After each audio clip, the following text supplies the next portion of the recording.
I thought the clip that we played of him speaking a moment ago was absolutely fascinating. Can you imagine how uncomfortable Anthony Albanese would have been speaking in front of not one, but what looked like 2 or 3 Australian flags? There was no Torres Strait Islander flag. There was no Aboriginal flag.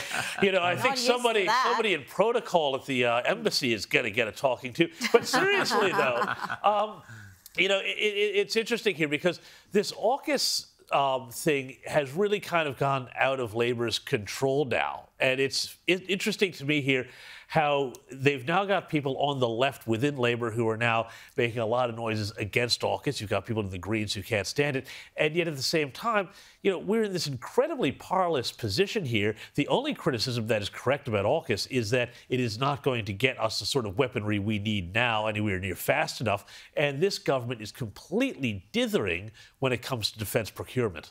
Also dithering, Rita, in terms of not actually bothering to visit Donald Trump. So here we have again... But he did express to Joe Biden his concerns about the attempts on Donald Trump's life. So that's good. That's good. But this meeting with Joe Biden at his private home in Delaware, why? The man, is Joe Biden still president? Is he still leader of the free world? Anthony Albanese seems to be the only person in the world who thinks he is. Nobody else does. No one in America is even looking at Joe Biden as the one who's running the country, because everyone knows that he was so inept, so cognitively impaired that he had Kamala installed in...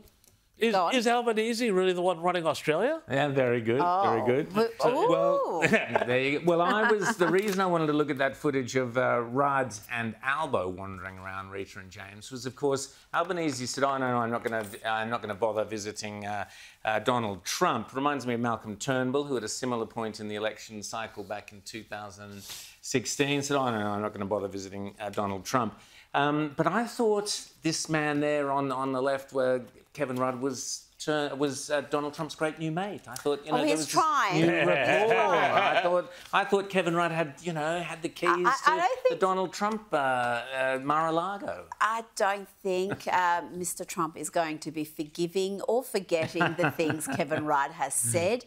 It's very ill-advised indeed. This is what happens when you've got people who've grown up with student politics and really never left student politics. They're these mad ideologues, and Albo, let's not forget, socialist left faction of the Labor Party. He's not just Labor, he's hard left Labor.